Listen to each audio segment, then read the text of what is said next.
special treatment there.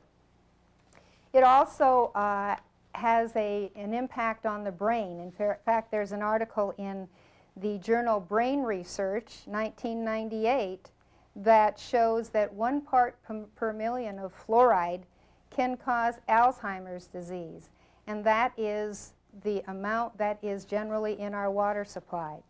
Then, of course, there are things that are good for our health that we don't do as Americans regularly. We don't exercise regularly. We don't get enough oxygen out in the fresh air. We don't go out in the sun daily. In fact, doctors are telling us always to stay out of the sun, but sun is beneficial for your health if you do it in the right way. We don't sleep enough at the right times. We don't drink enough water. And we're totally stressed out, and therefore our elimination of wastes is not good. Exercise has a number of benefits. It increases circulation, it increases oxygen to the total body, it improves your intestinal peristalsis, so helps you eliminate waste, it increases your body muscle so your muscle can burn fat, it increases the body's ability to withstand stress, it helps eliminate toxins, it lowers your cholesterol, it decreases your weight, it lowers your blood pressure, it decreases your resting heart rate, and the list goes on and on. And yet people are all couch potatoes. They sit in front of the television day after day instead of getting out in the fresh air and exercising. Water is another component. Everybody is drinking caffeinated beverages, either coffee or soda. And water is the second nutrient in the body after oxygen. We can only live a few minutes without oxygen, and we can only live a few days without water. Water decreases blood pressure, decreases anxiety, decreases allergies and asthma, and we'll discuss exactly how it does that.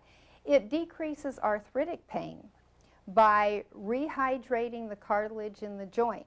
It decreases back and neck pain by rehydrating the little disc that's in between your vertebrae.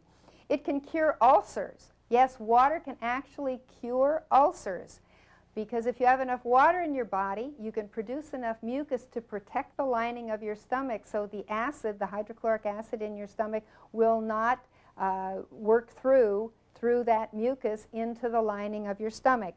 Water can decrease cholesterol, and water decreases headaches and other pain, including migraine headaches.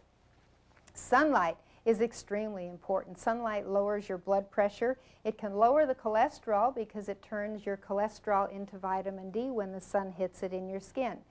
Sunlight enhances the immune system. It kills bacteria. It calms down the nervous system. You know, you fall asleep in the sun when you lay out there. It lowers blood sugar by enhancing the body's ability to put the glucose into the cell and absorb it. It's actually like a natural insulin.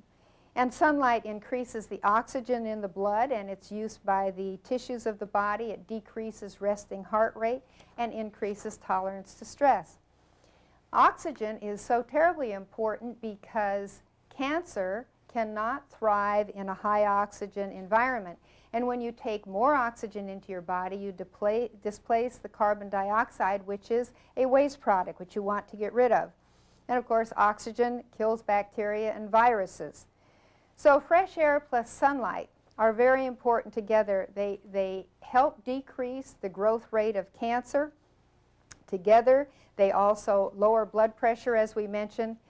All of these things people are not doing, including sleeping. They sleep sometimes in the daytime instead of sleeping at night. We're actually designed to go to sleep shortly after the sun goes down and to wake up when the sun comes up. The only time the body can heal is when you're sleeping, because when you're up and around, you are expending energy. So when you're sleeping, the healing hormones are produced by your body, and your body can repair and regenerate itself. Both the body and the mind become sick without adequate sleep.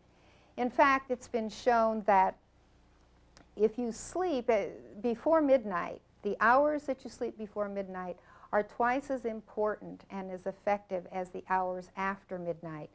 So if you stay up till 12 or 1 o'clock in the morning, you have lost double that time of sleep. The closer you can go to bed to the sun going down, the better off you are, because then your rhythm of your body, your biorhythms of the body are in sync with nature. And you want to stay on a regular schedule. You want to go to bed at the same time. You want to get up at the same time. You want to eat your meals at the same time, because that sort of regular schedule will enhance your body's ability to heal. Your hormones that come down that help you digest your food, that help in all of the reactions in your body, will come down at regular times if you are on a regular schedule. Otherwise, it's all helter-skelter, and your body gets so confused that you do end up with a chemical imbalance. And then the doctor will give you drugs to try to straighten out your chemical imbalance. But drugs are just more chemicals going into your body and get you further out of balance. Stress is a great factor in causing depression of the immune system. When you are stressed, your body puts out all sorts of hormones. They're called the fight or flight hormones. It's the kind of reaction you have if you're being chased by a lion or chased by a bear. You have this great rush of energy where you can run from whoever's after you. But when you're in the office or at home, you have this great outpouring of these same hormones, and yet you are just sitting. So it has a tremendously destructive effect on your body. You're not working them off by going out and doing hard labor outside or exercising, and so you constantly have this chronic stress reaction in your body. This stops the peristalsis in your intestines, so you can't eliminate your waste.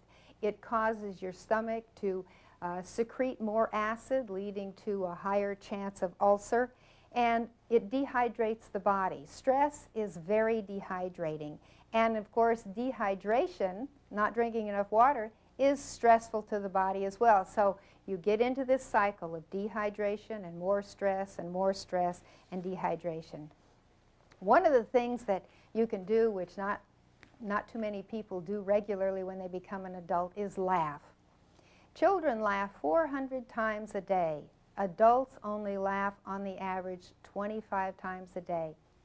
What happens to those other 375 laughs?